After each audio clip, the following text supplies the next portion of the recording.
নিজের মধ্যে বাস্তবায়ন করার নামই সৎ চরিত্র। আমি বুঝাতে পারলাম কিনা জানি না। জীবন যাপন করতে, জীবন চলতে যাবতীয় সৎ গুণাবলী, ভালো গুণাবলী নিজের মধ্যে রপ্ত করা, নিজের মধ্যে বাস্তবায়ন করার নামই সৎ চরিত্র।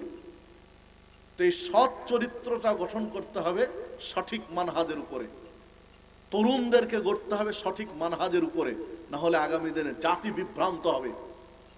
দেখুন সূরা আলে ইমরান 59 নম্বর আয়াতে আল্লাহ রাব্বুল আলামিন চমৎকার একটা দিক নির্দেশনা দিয়েছেন।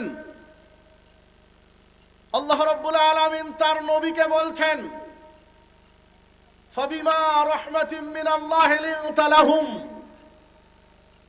আল্লাহ রাব্বুল আলামিনের বিশেষ দয়া, অনুগ্রহ যে আপনাকে আল্লাহ নরম স্বভাবের বানিয়েছেন।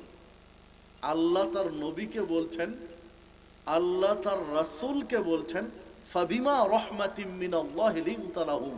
আল্লাহর বিশেষ দয়া যে নবী আপনাকে নরম স্বভাবের বানিয়েছেন।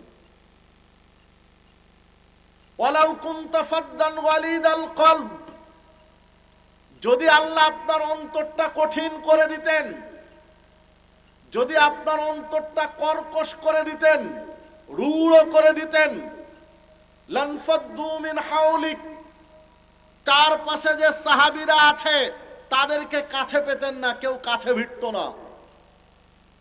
আপনার পাশে চারদিকে সাহাবীরা জীবন বাজি রেখে আপনার সাথে আছে, তার মৌলিক একটা কারণ হলো আপনার স্বভাবটা একেবারে নরম, আপনার আচরণ একেবারে নরম। এই আপনার নরম স্বভাবের কারণে এই মানুষগুলো জীবন বাজি রেখে আপনার পাশে আছে। যদি আল্লাহ আপনার অন্তরটা কঠিন করে দিতেন, কর্কশ করে দিতেন, শক্ত করে দিতেন, তাহলে আপনার চারপাশে এদেরকে পেতেন না। লানফাদ্দু মিন হাওলিক। এবার আল্লাহ বলছেন,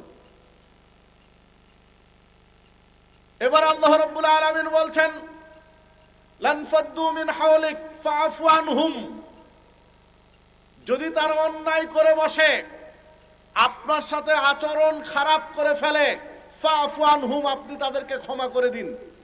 ওয়াস্তাগফির লাহুম, তাদের জন্য আল্লাহর কাছে ক্ষমা চান, ক্ষমা করে দেন, ক্ষমা চান। ওয়াশাবিরহুম ফিল আমর, কোন কাজ করার পরিকল্পনা করলে তাদের সাথে পরামর্শ করুন। ওয়াশাবিরহুম ফিল আমর, কাজ করার আগে তাদের সাথে পরামর্শ করুন।